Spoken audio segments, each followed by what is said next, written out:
ذلك شاهد ودليل.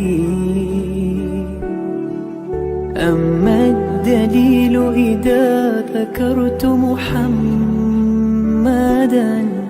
فترى دموع العاشقين تسيل.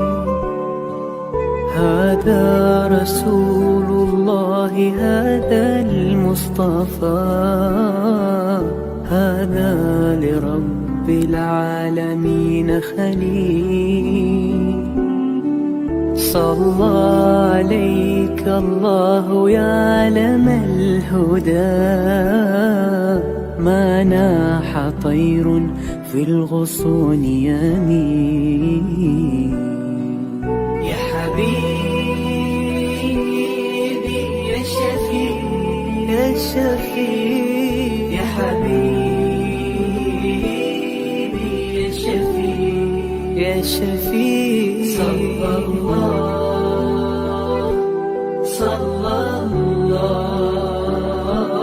عليك يا حبيب الله.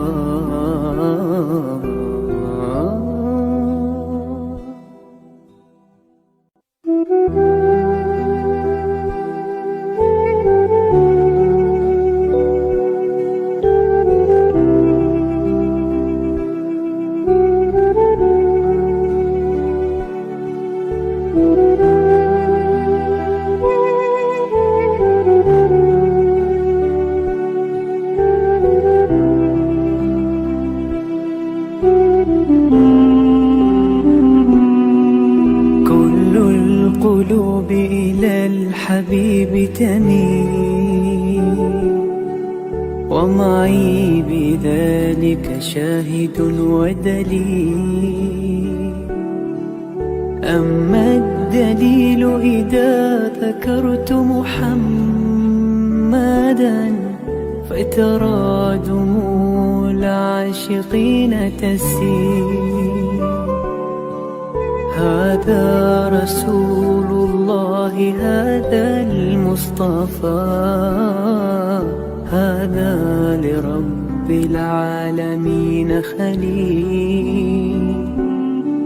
صلى عليك الله يا علم الهدى، ما ناح طير في الغصون يمين. يا حبيبي يا شفيع يا شفيع يا حبيبي يا شفيع يا شفيع. صلى الله عليك يا حبيب الله.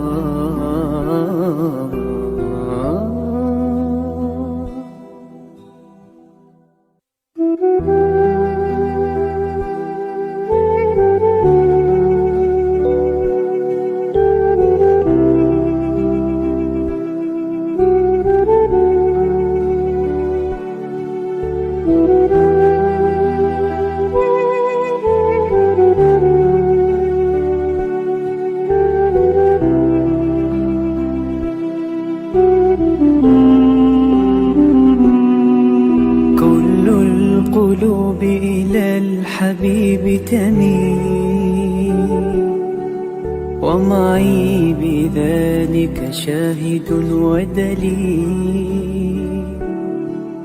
أما الدليل إذا ذكرت محمدا فترى دموع العاشقين تسيل. هذا رسول الله، هذا المصطفى، هذا لرب العالمين خليل. صلى عليك الله يا علم الهدى، ما ناح طير في الغصون يمين. يا حبيبي يا شفيع يا شفيع يا حبيبي الشفيع.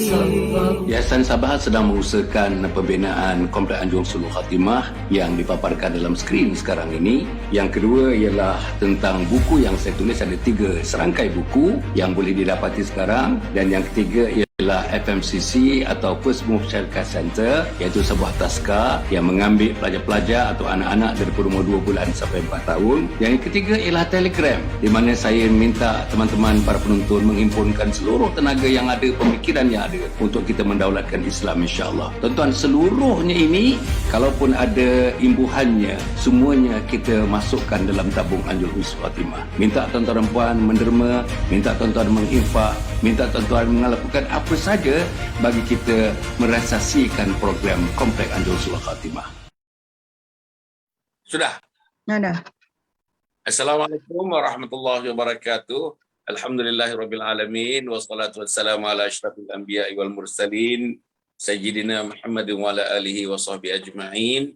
Subhanaka la ilma lana illa ma 'allamtana innaka antal alimul hakim wa la haula wa la quwwata illa billahil aliyyil azim. Qala rabbi shrah li sadri wa yassir li amri wahlul 'uqdatam min lisani yafqahu qawli, amma ba'd. Para penonton yang hormati sekalian, kita bertemu lagi dan bersiaran lagi waktu pagi ini, tuan-tuan dan puan. Pagi ini pagi Sabtu, tuan-tuan, pagi Sabtu, alhamdulillah 27 Muharram dan kita nak habis dah Muharram, nak masuk bulan Muharram Safar, masuk bulan Safar selepas ini. Masih lagi kita awal tahun 1443 Hijriah. Jadi alhamdulillah tuan-tuan, inilah janji kita kepada Allah Subhanahu Wa Taala. Tahun baru ni janji kita nak cari ilmu sebanyak-banyaknya, nak cari ilmu sebanyak-banyaknya. Ilmu terutamanya ilmu naqli, ilmu agama ni kita nak cari. Saudara, sebahagian daripada kita ni dah puas mencari ilmu, mencari ilmu dunia dan sebagainya. Dalam baru-baru ni, dalam hari Isnin yang lalu, saya dapat bersiaran dengan profesor-profesor, assistant professor, associate professor daripada Universiti Tun Hussein On di Johor di sana kan ya. Alhamdulillah, saya cerita bab mengenai insan profesional di Menara Gading. Tajuknya insan profesional di Menara Gading. Saya menekankan bahawa semua insan-insan profesional ni, profesionalism maknanya kita menguasai 2 ilmu. Kalau satu ilmu saja, maknanya burung tak boleh terbang. Sayap satu saja dia tak boleh terbang, dia kena sayap 2-2. Kalau dia cuba nak terbang pun alignment dah tak betul, kompas dah tak betul dah. Jadi begitulah kalau misalnya profesor, doktor-doktor yang hebat-hebat dengan ilmu ini. Kalau setakat ilmu engineering saja, kalau ilmu tentang survey saja, ilmu tentang bisnes saja, itu saja ilmunya, kita tidak boleh berjumpa dengan Allah, bawa degree tunjuk pada Allah. Inilah degree aku, wahai Allah. Inilah degree mechanical engineering aku, wahai Allah. Inilah degree dalam bahagian mapping saya, wahai Allah. Tak boleh. Kita mesti tunjuk degree Islam, degree iman, degree taqwa, degree ihsan. Scroll degree itu mesti ditunjuk depan Allah Subhanahu Wa Taala dalam bentuk laku perbuatan kita seharian. Jadi majlis ilmu pada pagi ini, tuan-tuan dan puan, ada ini ilmu naqli. Ustazah Cinta Maudah yang bersama dengan kita membawa ilmu naqli. Walaupun Ustazah mengajar di sekolah, tuan-tuan, sebagai seorang guru, dia kena menguasai method teaching. Learning and teaching method dia kuasai. Itu sebagainya adalah ilmu akli. Jadi para penonton yang bertanya sekalian, saya nak terangkan, nak jelaskan ataupun nak emphasizekan bahawa keperluan kita, tak kisah umur berapa pun, ilmu agama. Untuk anak-anak kita, ilmu agama. Untuk remaja kita, ilmu agama. Dengan tidak mengenepikan ilmu kehidupan di dunia ini. Tak nak mengenepikan. Jadi dua-dua itu berjalan serentak.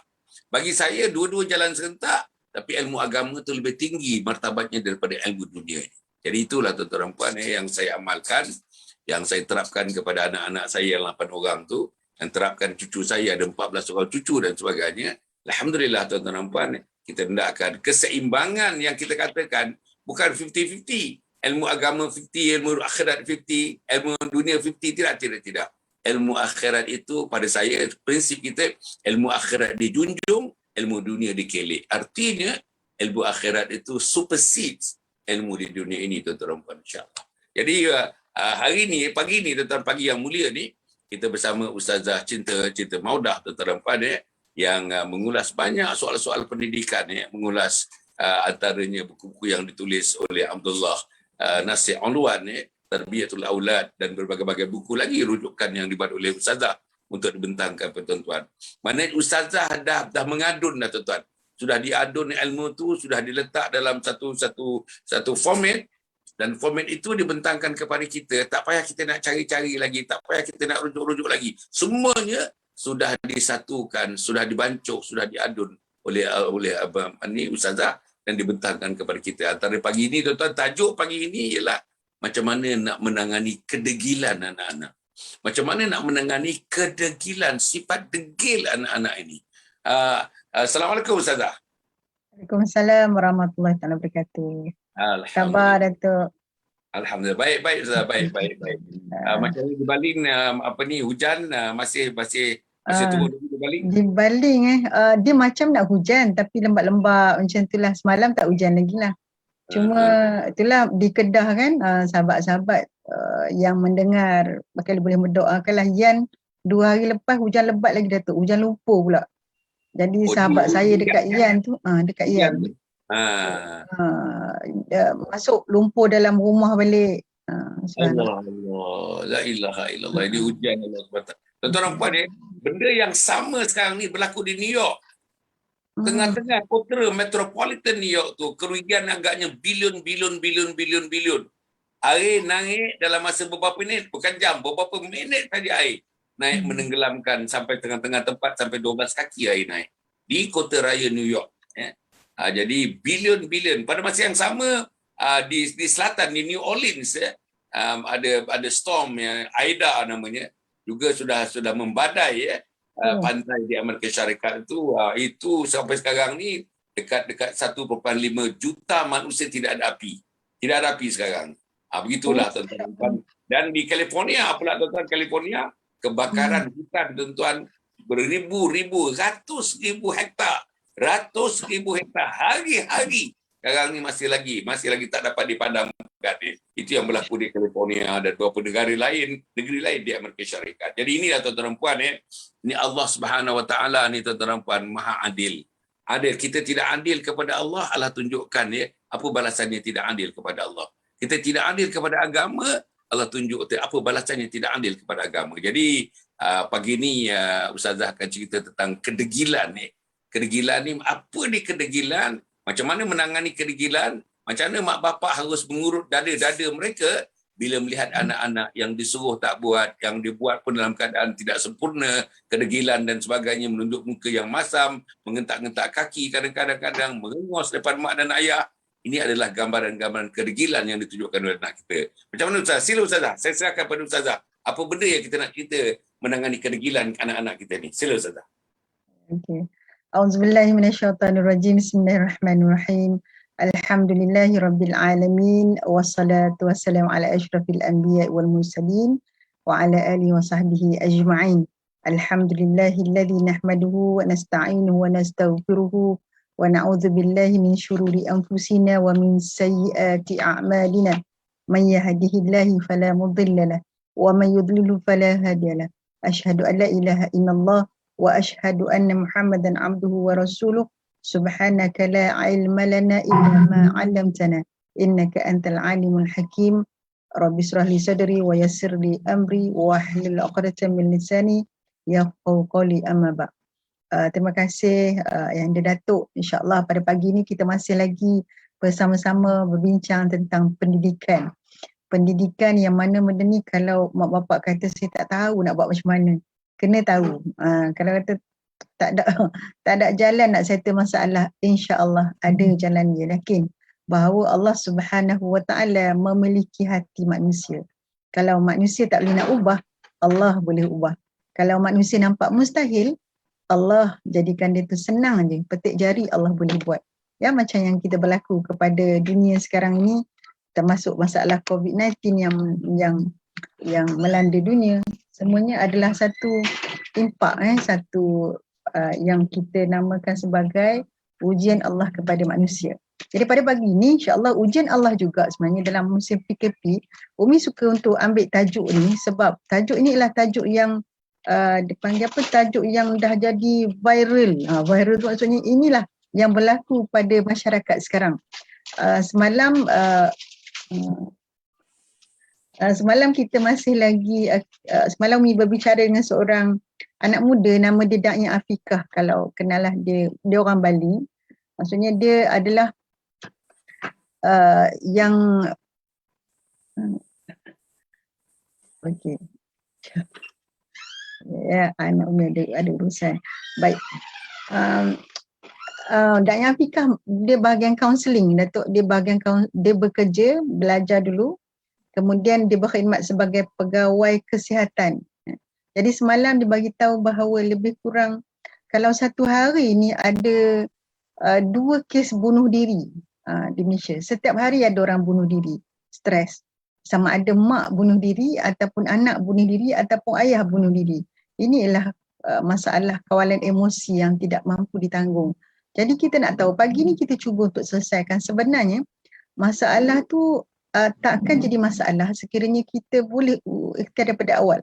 Jadi antara punca kalau kita nak cerita tentang masalah anak degil ni, situasi anak degil kalau Umi akan huraikan 7 faktor dia, dan kita akan huraikan 3 cara penyelesaian insya-Allah kelas 4 sampai 7.45 7 punca dia. Punca bagaimana anak ini boleh jadi degil. Kalau orang kata tengok mak ayah dia okey je, baik je. Mak ayah dia orang agama, tiba-tiba anak dia jadi gangster, anak dia jadi tak dengar cakap. Mungkin tak. Dan mungkin apa yang berlaku sebab bila mak ayah ni bekerja, banyak Umi dengar rungutan kalau anak cikgu. Sekarang anak cikgu banyak dah dapat masalah. Salah seorang sahabat saya, mak dia cikgu bahasa Inggeris, ayah dia seorang businessman. Anak sulung dia jadi pengedar dadah. Allahumma salli ala Muhammad. Yang menjadikan masalah kat sekolah. Mak dia jumpa Umi kata, saya dah bagi macam-macam. Semua dah bagi. Tapi kita terlupa mungkin apa yang kita ikhtiarkan di rumah, kemudian kita serahkan anak kita kepada pengasuh. Atau kita serahkan dekat tempat tempat tadika ke, yang mana kita tidak memilih tempat itu. Tempat tu di mana pembesaran anak kita masa kita bekerja. Jadi Umi dah cari ada 7 sebenarnya faktor yang menyebabkan anak jadi degil. Yang pertama Datuk, ialah kurangnya perhatian. Kurang perhatian daripada ibu barangkali bila, bayangkan kadang-kadang anak ini daripada pagi sampai petang dia duduk dengan pengasuh, macam-macam cerita dekat pengasuh barangkali. Kemudian dia tunggu mak dia balik, tunggu mak dia ambil. Betapa gembira seorang anak kalau tengok daripada kecil yang melompat bila mak dia sampai nak ambil dia.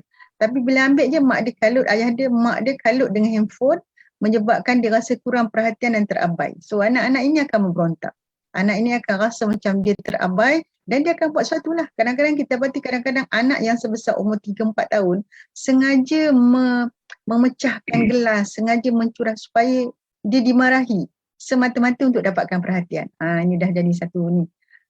Dan kita dapati, kini bukan sikit, banyak Datuk. Ada yang kadang-kadang dia sengaja tampar adik dia dan sengaja buat supaya mak dia marah dia. Pada dia marah mak dia menyebabkan mak dia stop tengok handphone dan mula tengok dia. Dia nak perhatian tu je. Jadi daripada perhatian yang elok diminta, akhirnya dia tak apalah, mak aku tampar ke, mak aku. Maknanya mak dia dah beralih daripada tempat yang kurang perhatian tadi kepada dia. So dia akan cari. Pemikiran anak-anak ni kadang dia tak boleh fikir macam kita tau. Dia kecil, dan dia otak dia tak, dia fikir nak dapat perhatian je dia. Tapi apa perbuatannya tu subhanallah kita tahu. Sebab tu ada anak-anak menangis.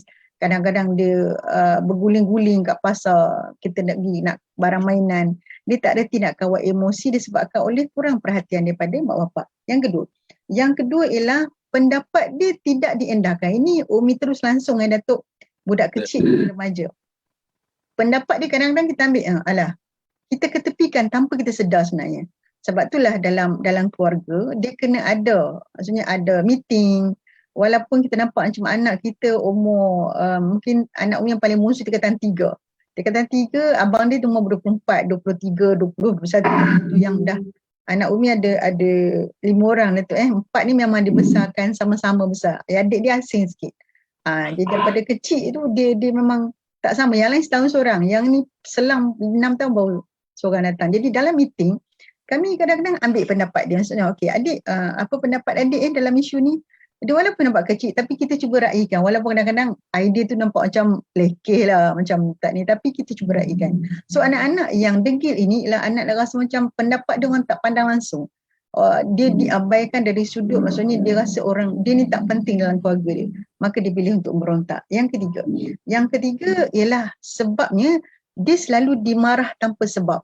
Yang berlaku kadang-kadang adik buat salah, abang kena marah. Kadang-kadang ayah ni dia bergaduh dengan mak, tiba-tiba anak dia lalu ke, anak kena marah. So anak kata apa? Ni pasal apa ni? Mak ayah ni marah, aku tak salah apa pun. So itu menyebabkan sikit dia panggil menyebabkan dia rasa tak puas hati dan dia rasa macam nak berontak. Jadilah anak degil.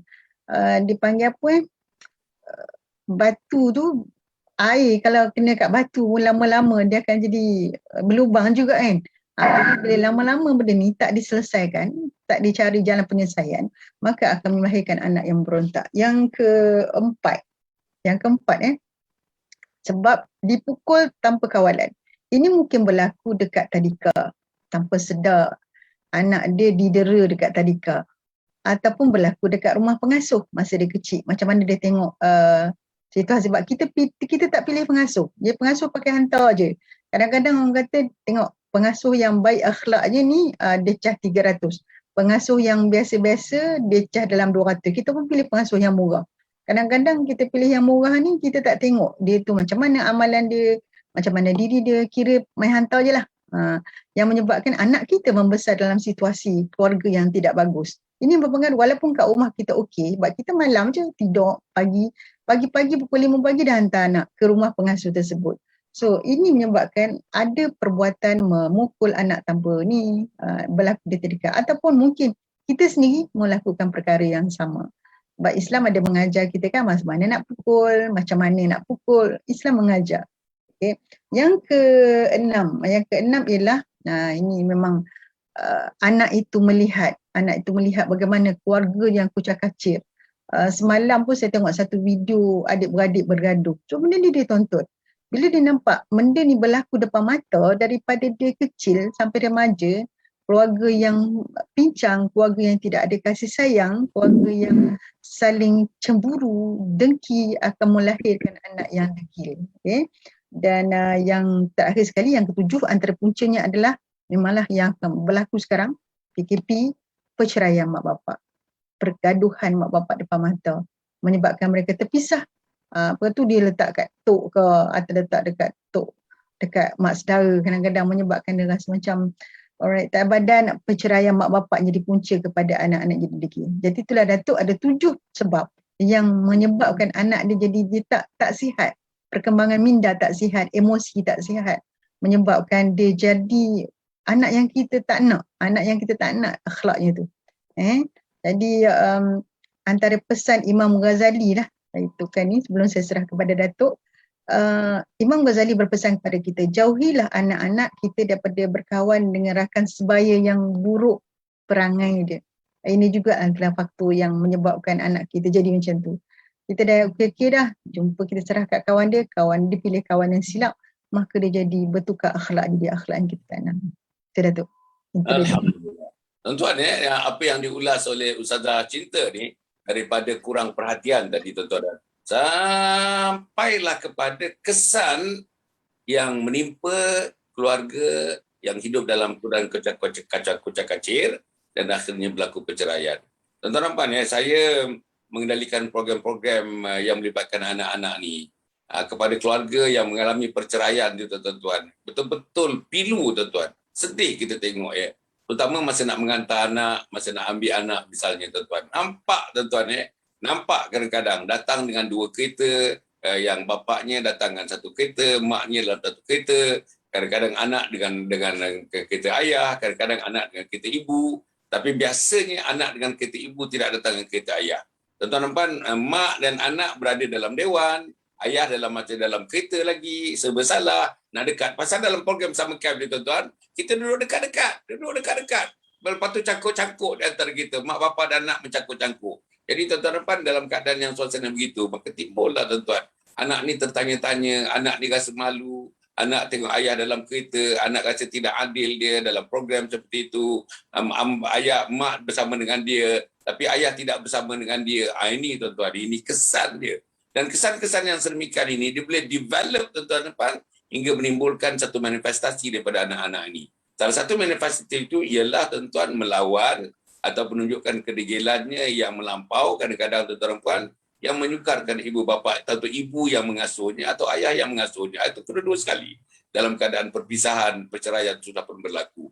Jadi tuan-tuan puan, saya belum nampak lagi perceraian setakat yang saya punya pengalaman 35 tahun masuk 40 tahun tuan dalam dealing dengan mak bapak dengan anak-anak dalam program-program seperti summer camp, smart learning, parenting dan sebagainya. Saya tak nampak lagi perceraian itu boleh membantu tuan-tuan. Membantu membina anak-anak pribadi anak-anak, menjadikan anak-anak yang normal. Memang ada. Tetapi yang saya nampak tu lebih menjurus kepada perpecahan, dia lebih menjurus kepada negatif yang berlaku kepada anak-anak itu waktu dia kanak-kanak dan juga dibawa-bawanya sampai dia remaja, terbawa-bawa hingga dia dewasa. Pelakuan-pelakuan yang sedemikian itu. Seperti pelakuan antisosial dan sebagainya. Okey, para penonton dan mata sedar, kita pergi lagi balik kepada Ustazah. Ustazah, kita dah dapat 7 penyebabnya. Banyak lagi sebenarnya, tapi Ustazah dah ketengahkan 7 tu, saya rasa itu pun dah lebih daripada melengkapi, dah cukup dah tuan-tuan untuk tuan-tuan memikirkan. Sama ada tiap-tiap satunya itu tuan-tuan, checklist itu ada tak dalam keluarga kita? Ada tak dalam diri kita? Kalau ada tuan-tuan puan, insya-Allah Ustazah akan memberikan jawapannya macam mana cara nak deal dengan problem-problem yang dihadapi ataupun penyebab-penyebab kepada kedegilan itu. Jadi Ustazah, cuba Ustazah lanjutkan dengan apa yang mak bapak kena buat. Kalau misalnya dia nampak ada unsur-unsur kedegilan dan sebagainya di kalangan anak-anak kita ni. Macam mana, apa tindakan-tindakan kita? Mungkin di peringkat awalnya macam mana, di peringkat pertengahannya macam mana, di peringkat akhirnya mana. Selagi anak-anak itu bersama dengan kita, anak perempuan bersama dengan kita belum bersuami, ataupun anak lelaki bersama kita sebelum beristeri, tuan-tuan, adalah merupakan tanggungjawab kita. Bahkan setelah beristeri pun, tanggungjawab kaunselingnya, ibu bapa kena mengambil peranan, tuan-tuan. Macam malam tadi, tuan-tuan, ada keluarga malam tadi, nama keluarga Ustaz Roslan Mustafa, ada 8 orang anak, 7 perempuan, 1 lelaki, seorang isteri, tuan-tuan dan puan. Alhamdulillah, macam mana dia mendidik anak-anak dia, tuan-tuan. Pada punya formula dia 90-10. 90 rohiyah, 10 tu jasadiyah. 90 tu tuan-tuan faktor-faktor dalaman, faktor hati, faktor jiwa, 10% saja perkelilingan persekitaran yang dapat dilihat, yang dapat dipandang, didengar dan sebagainya. Jadi Ustazah, boleh tak Ustazah teruskan insya-Allah macam mana caranya kedegilan ini? Saya yakin tuan-tuan kedegilan ini ada pada semua anak-anak. Ada pada semua anak-anak. Ini memang sudah dah menjadi satu atribut yang terbina bukan daripada lahir tuan-tuan, tapi daripada persekitaran di membina atribut seperti itu. Dan tuan-tuan puan, bergantung berbeza di antara anak-anak kita ni, just a matter of darjah. Darjahnya berbeza. Ada yang tu kuat, ada yang tu lebih ekstrim, ada yang tu lemah saja, tidak berapa memeningkan kepala mak dan ayah dan sebagainya. Sila lanjutkan Ustazah. Okey Datuk. Bila Datuk cerita pasal perceraian tadi, saya teringat satu kisah lah. Mungkin pagi ni boleh cerita satu kisah penceraian yang mana kalau jemput sahabat-sahabat siapa yang ada akaun TikTok, anak dia ada akaun TikTok, Umi jemput untuk follow. Macam Datuk lah ada juga kan. Saya pun ada, Ustazah Cinta. Banyak dalam TikTok Umi menceritakan tentang masalah rumah tangga dan di hujung tu kita bagi solusi dia, insya-Allah. Dan dari sebab Umi macam Datuk dia bercakap, saya bercerita part 1, part 2, part 3 dalam part, kalau masalah kita buat dekat part 1, part 2 tu kita bagi penyelesaian macam mana dan juga apa yang Allah bagi.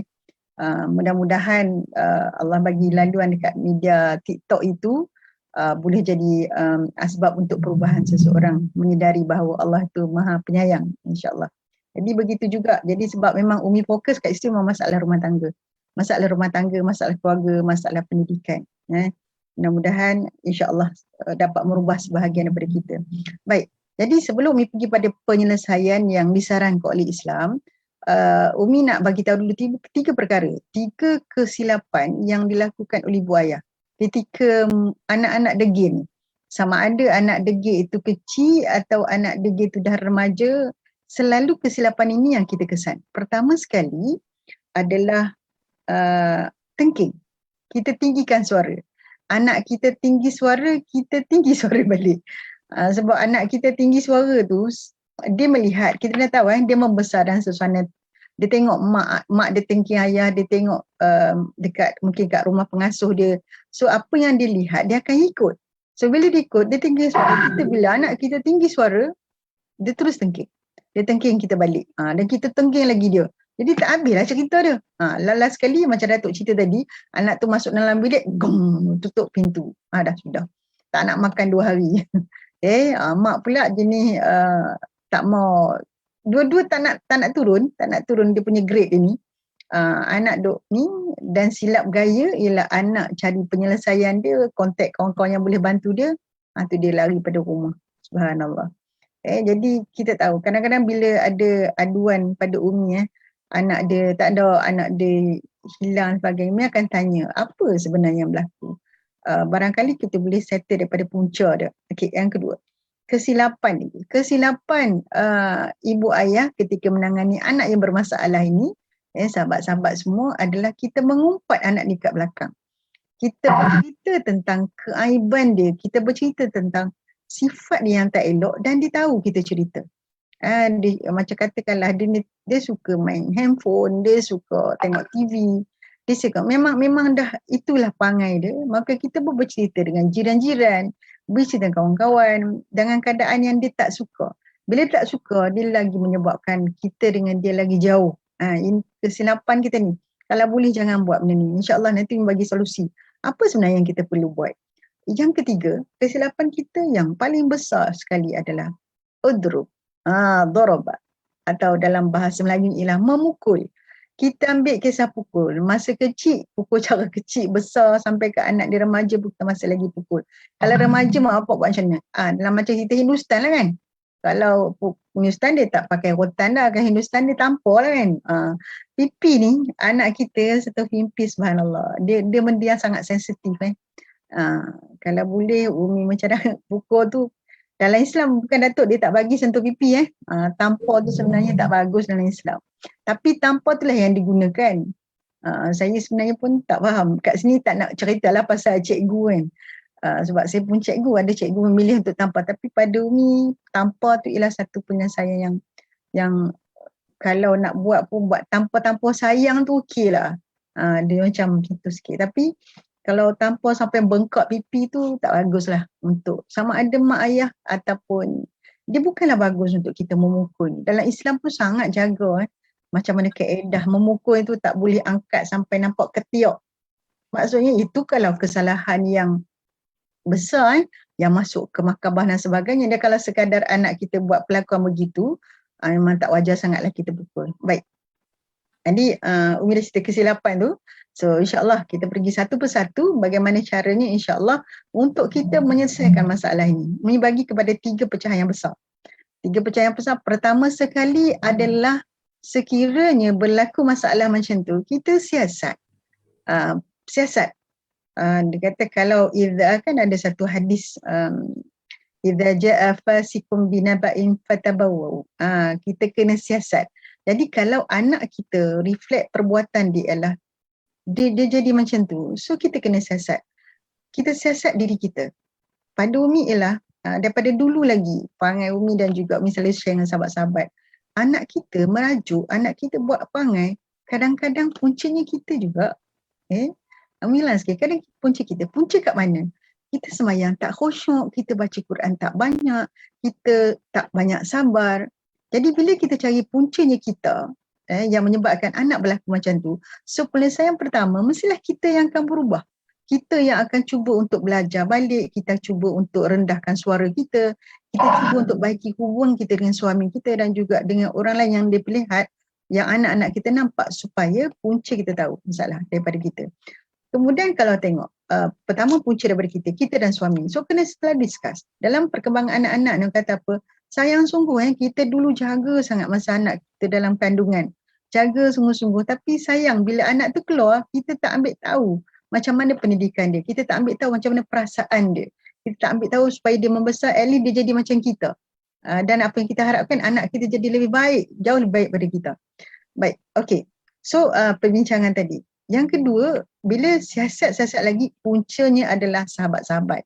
Ingat Umi ada pesan tadi Imam Ghazali kata, kalau boleh jaga pergaulan anak-anak.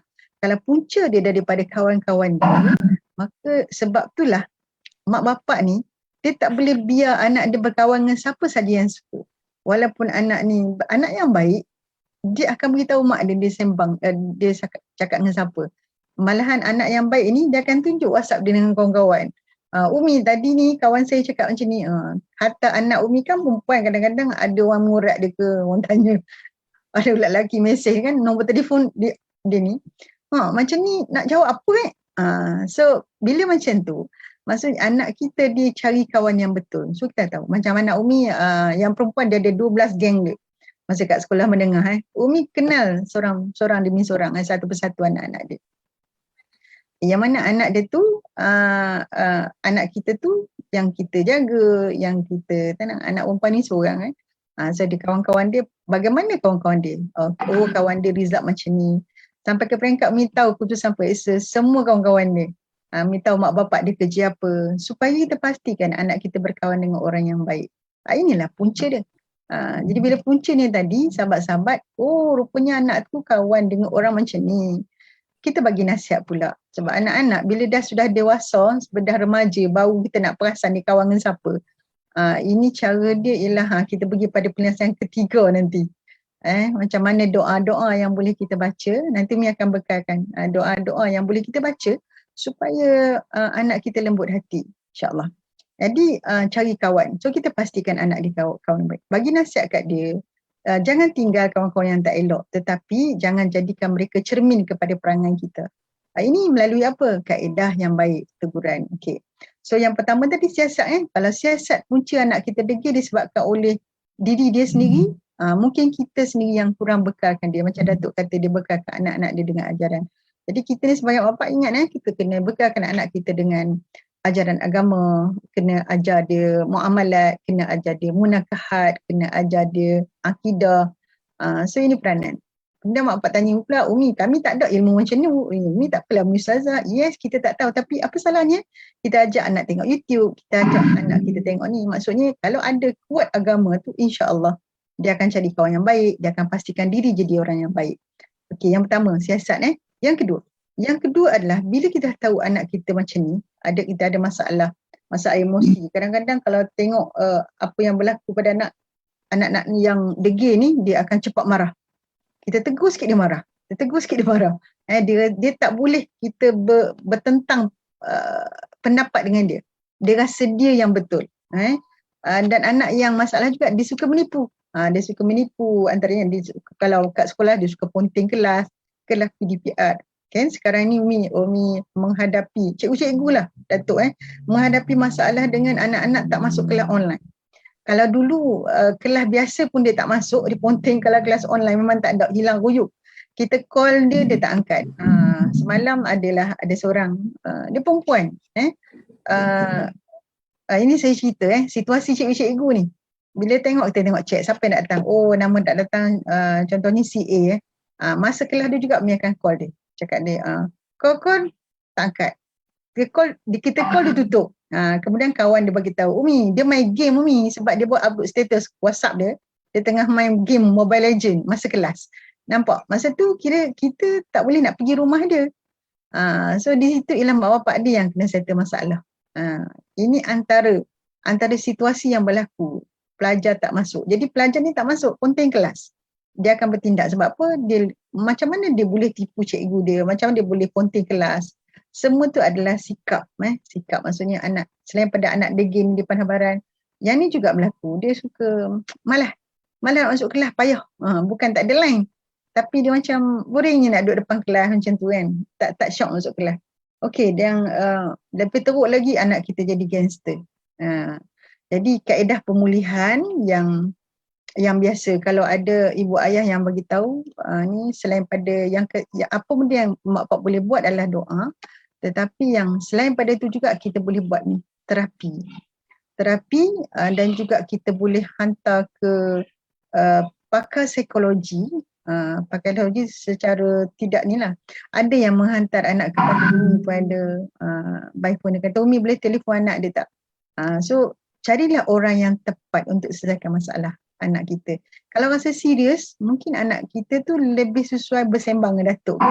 Dan penyelesaiannya lagi yang sangat murni, saya rasa usaha yang Datuk buat dalam Sabah Group ni adalah menyediakan usrah. Kan macam Datuk kata kan, kadang-kadang hak dalam tu tegur tak jadi, tapi bila ada ustaz datang, tiba-tiba terbuka hati.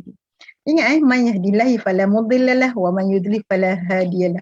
Kita cakap je, Allah bagi kita yang ni, mulut kita untuk cakap, kita menggunakan apakah dipanggil perantara yang terbaik untuk sampai ke hati anak kita. Baik, Allah yang maha berkuasa. Kalau Allah kata dia nak bagi hidayah, dia bagi dah. Kalau Allah kata ni minta kita sabar, maka itulah. Ingatkan ada 3 kan. Saya tak ingat hadis tu Datuk, tapi ada 3 situasi permintaan kita. Pertama, bila kita minta sesuatu, Allah bagi terus. Malam ni kita berdoa, ya Allah ya Tuhan, jadilah anakku anak yang baik, kau kembalikanlah dia semalam lagi pada rumah. Kami pernah buat kat Sarawak tu, seorang anak dara ni, dia telefon, lari pada rumah, maka masa tu Umi dengan kawan-kawan, kami pergi ke rumah mak dia, kami baca Yasin. Baca Yasin Datuk, 5 orang kot kami pergi. Baca Yasin, masa pada ayat, saya tak ingat ayat mana, tiba-tiba anak dia ketuk pintu, balik malam tu juga. Mana Allah bagi terus. Allah bagi anak dia daripada rumah datang balik, tapi balik dia tak jumpa mak dia lah, dia balik dia masuk bilik dia.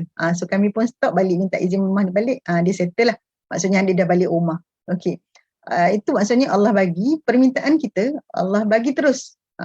Yang kedua, Allah tak bagi, dia tak bagi lagi. Dia tak bagi lagi, dia tunda sampai kemudian Allah kata bila kita mampu atau bila dia nak bagi, dia bagi tapi lambat sikit. Serta ketiga adalah Allah tak bagi apa yang kita nak, tetapi Allah bagi dalam bentuk yang lain. Contoh permintaan kita nak kaya, atau kita nak jadi orang yang ada duit, tapi Allah tak bagi duit tu, cuma Allah jaga kereta kita tak rosak, anak kita tak sakit, save money.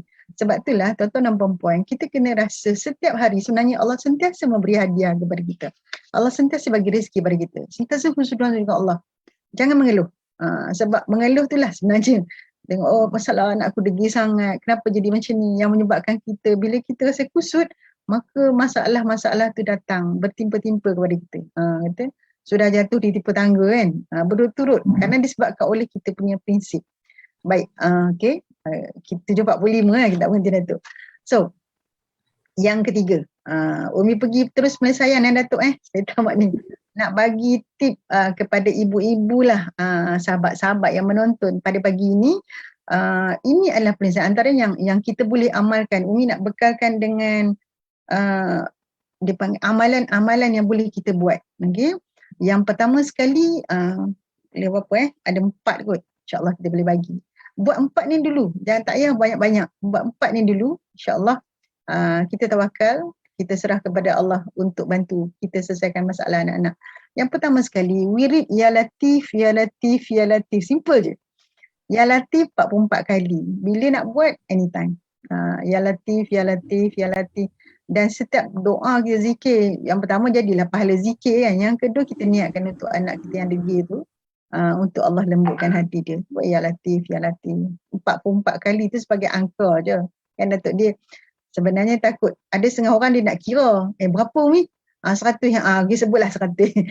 44 boleh, 100 boleh, nak 4,000 pun boleh. Ya latif tu ialah ni, dan kena yakin dengan Allah.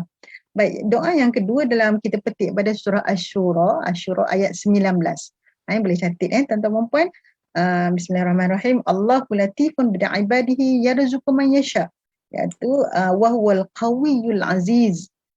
Allah ni lembut. Allahu latifun bi'ibadihi. Allah lembut kepada hamba dia. Yarzuqu man yasha.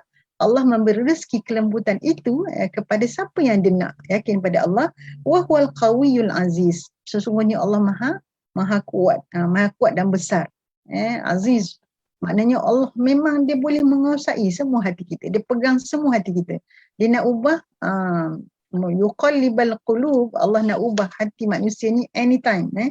Yang ketiga boleh share juga ialah surah Al-Imran ayat 200.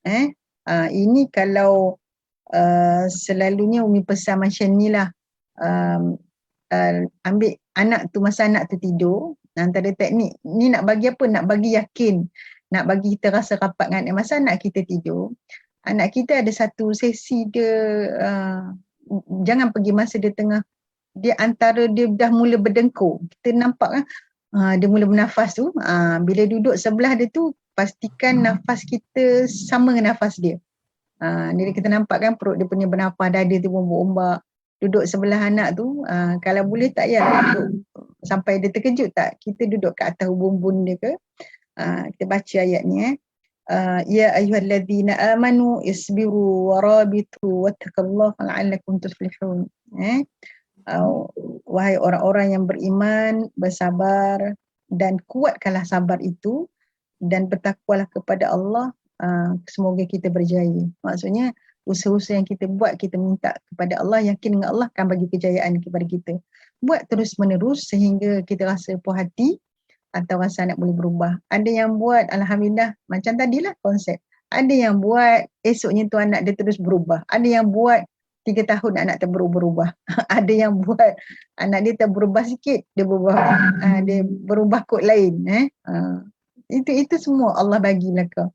Dan yang keempat macam yang inilah surah Toha, surah Toha 1 hingga 5 selalu amalkan masa bancuh air, bancuh air bancuh air, ketika kita tengok anak tu, teringat anak itu, bacalah surah Toha. Suka mi sebut kat sini sebelum saya pergi kepada satu lagi doa, yang 5 lah saya bagi hari ni, iaitu doa Allahumma layyin di qalbahu kama layyin tadi Daud. Ya Allah ya Tuhanku, lembutkanlah hatinya sebagaimana kau lembutkan besi untuk Daud. Baca ulang-ulang. Yang ni kalau boleh kita pegang dekat jantung anak kita. Masa mana boleh pegang jantung dia? Orang tanya Umi, ni macam mana nak pegang jantung? Anak kita telah degil kan, kita nak peluk pun payah. Sebab kita jarang peluk dia. InsyaAllah boleh. Yakinlah Allah akan bagi. Peluk anak tu ada satu benda yang boleh belajar, ialah kita punya dada kita bertemu dengan dada dia. Jantung kita kat sini kita peluk dia. Bila masa kita peluk anak kita, sebenarnya masalah paling rapat kita dengan dia, masalah kita baca semua doa-doa. Dan masa tu kita boleh usap kepala kat belakang. Anak ni rindu kat mak sebenarnya. Mereka sangat perlukan perhatian. Mereka suka sangat kat mak boleh peluk rapat dengan dia. Pasal nak kalau anak-anak kita sedih kalau kita peluk. Tak kira anak lelaki ke anak perempuan ke. Anak Umi umur 24 tu pun Umi masih lagi peluk dia. Peluk, usap dia, tidur atas riba. Ini yang Datuk ajar lah kat kami. Kami praktik terus. InsyaAllah. Orang kata, anak dah besar dah macam. Anak Umi, dia cerita lah kata Umi. Sebab dia kan selalu dengan Umi kan jalan keluar. Dia orang macam remaja kata, tak rock tak pergi lepak-lepak kedai kopi sampai ke 12 tengah malam. Macam orang geng-geng remaja lain ni. So orang kata kat anak Umi, kata Alaman, ni anak Umi anak manja Umi. Dia rasa macam bangga tau. Orang kata dia anak Umi. Masalah remaja kita yang jadi merontak tu, yang pergi suap okok, dia kata alah anak manja kan. Dia kata betul lah. So dia cakap kat Umi, kata Umi, saya cakap apa kat mereka tau? Ya, betul lah saya nak manja Umi. Saya kan daripada perut mak saya. Dia bangga tau. Anak yang bangga dia boleh rapat dengan mak dia. So Umi selalu cakap dekat ni, kalau anak tu boleh rapat dengan mak, insyaAllah dia ada isteri nanti, dia akan jadi suami yang baik kepada isteri. So kebaikan tu akan bersambung. Daripada hadapan dia, sebab tu orang kata ibu, tangan yang mengoncang buayan boleh menggoncang dunia. Kita boleh bentuk anak kita jadi anak yang baik kepada diri dia, kepada keluarga dia nanti. Dan kita juga sebenarnya peranan menggoncang boleh menyebabkan anak tu jadi berserabut, jadi degil, dan impak dia kepada rumah tangga dia pula nanti. InsyaAllah. Dia cuba jadi orang yang baik dan mendidik orang jadi baik. InsyaAllah. Itu Datuk. Cukup. Itu jawab. Alhamdulillah. Tengok tuan-tuan dan puan tepat 7.45 sekarang ni. Tuan-tuan kita kena berhenti. Apa pun tuan-tuan dan puan macam Ustazah sebutkan tadi. Saya kasih sayang lah tuan-tuan. Kasih sayang. Dapat kita relate dengan anak kita, berkomunikasi dengan anak kita. Bukannya hanya cakap, tapi yang physical dia, sense of touch, kita touching, sentuhan-sentuhan ini sangat-sangat penting. Senyum dekat dengan dia, duduk sebelah dia, pegang dia, walaupun dah besar. Saya katakan anak saya yang paling besar sekali, yang tua sekali, perempuan 46 tahun dah umurnya ustazah kan dekat-dekat umur macam ustazah lah kan jadi masih dekat lagi, masih cium lagi, masih lagi depan suami dia pun saya cium anak saya kan anak perempuan tu. Jadi maknanya bila ayah atau ibu dah tunjukkan begitu dan kita buat tu atas nama kasih sayang yang betul-betul keluar daripada hati jiwa kita, bukan ada sebab-sebab lain yang tertentu memaparkan kasih sayang, dia tunduklah. Dia tak sampai hati, dia tak sampai hati nak menidakkan kita, dia tak sampai hati nak katakan nak membelakangkan kita, dia tak sampai hati nak melukakan hati kita. Ini pasal kita tak melukakan hati dia. Yelah, adalah masanya sebagai ayah dia kadang-kadang ada perbuatan-perbuatan yang di luar batasan keluarga tu kita tegur lah. Tapi tegur pun ada caranya tegur tuan-tuan.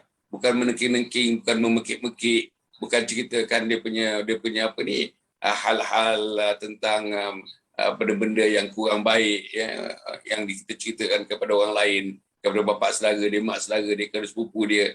Ini benda-benda ni kadang-kadang dikeluar daripada mulut ibu dan ayah tanpa disedari tuan-tuan. Ini bagi anak-anak, dia dengar dia tahu, dia meresap dalam kepala dia. Terutama anak muda, remaja, anak perempuan misalnya. Benda-benda ni sangat sensitif. To them is extra sensitive.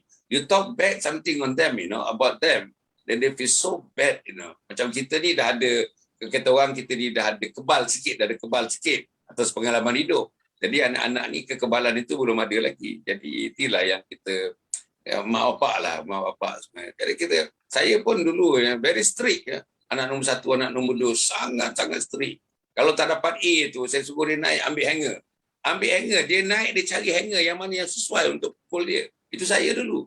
Tapi bila saya dah banyak baca tengok. Yang saya strict tu pun jadi anak saya jadi. Dua-dua tu excellent tuan, memanglah triple A, saya score A semua kan Tapi skor A tu dia ada gap dengan saya dibandingkan anak-anak yang dipeluk, dicium, dia ada gap.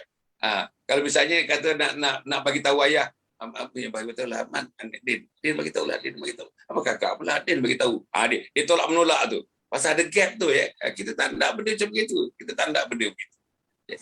Jadi sebab itu tuan-tuan, yang banyak perkara yang Ustazah sebut pagi ni tuan-tuan sambil lalu begitu.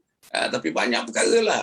Banyak perkara. Mana kita ubah diri kita dalam hari ini 27 Muharram ni tuan-tuan, tahun 1443 Hijriah ni. Kalau kita misalnya katakanlah ada kita trade singa, maka kita jadikanlah macam Arnab ke kita ni, macam siapa ke, macam apa ke. Itu dia yang kita kena buat tuan-tuan. Pagi ni insya-Allah dengan guidance yang diberikan oleh Ustazah, itu ucapkan syukur dan terima kasih sangat kepada Ustazah yang telah memberikan kata orang langkah-langkah yang patut diambil oleh ibu dan ayah. Tuan-tuan, nampaknya ialah ringan tapi nak melaksanakannya tidak seringan mana tuan-tuan dan puan. Bayangkan kalau saya ada 8 orang anak.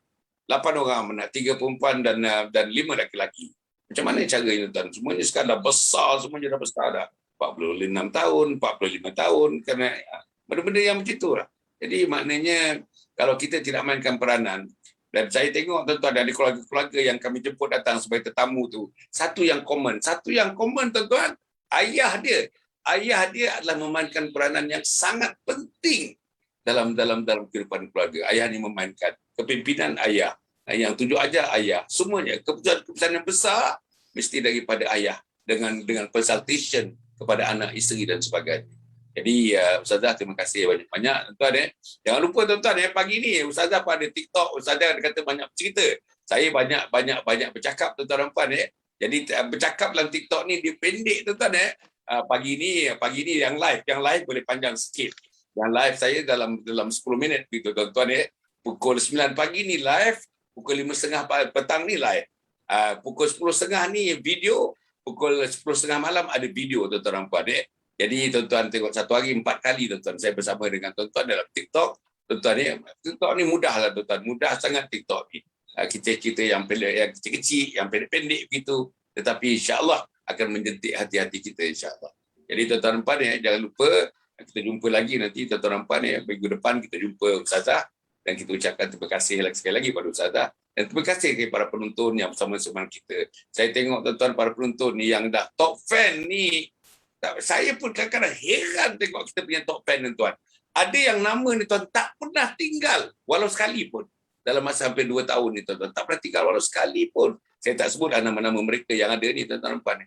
Inilah tuan komitmen dia. Dan saya yakin mereka sudah mendapat faedah daripada apa yang kita sajikan selama ini, insya-Allah. Cukup setakat itu, tuan-tuan nampak, jangan lupa Jangan lupa tuan-tuan nampak kita bersama-sama, terus bersama-sama.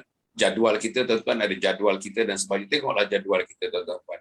Dan insya-Allah nanti kita akan berjumpa pada malam ini tuan-tuan. Malam ini kita berjumpa pukul 9 suku. Kita berjumpa dengan Dr. Rahimi Saad dengan Dr. Bibi Jan daripada Singapura. Doktor qualified PhD, orang Singapura, bekerja di Singapura tuan-tuan, pakar dalam bidang kaunseling, psikologi, namanya Dr. Bibi Jan. Akan bersama kita dan minggu yang kelima bersama dengan kita tuan-tuan, insya-Allah. Kita jumpa lagi. Aku qauli hadza wa astaghfirullahalazim. Wassalamualaikum warahmatullahi wabarakatuh. Yayasan Sabah sedang mengusahakan pembinaan Komplek Anjung Suluk Khatimah yang dipaparkan dalam skrin sekarang ini. Yang kedua ialah tentang buku yang saya tulis, ada 3 serangkai buku yang boleh didapati sekarang. Dan yang ketiga ialah FMCC atau First Move Syarikat Center, iaitu sebuah taska yang mengambil pelajar-pelajar atau anak-anak daripada umur 2 bulan sampai 4 tahun. Yang ketiga ialah Telegram, di mana saya minta teman-teman para penonton menghimpunkan seluruh tenaga yang ada, pemikiran yang ada untuk kita mendaulatkan Islam, insya-Allah. Tuan-tuan, seluruhnya ini kalaupun ada imbuhannya, semuanya kita masukkan dalam tabung Anjung Suluk Khatimah. Minta tuan-tuan dan puan menderma, minta tuan-tuan menginfak, minta tuan-tuan melakukan apa saja bagi kita merasasikan program Komplek Anjung Suluk Khatimah.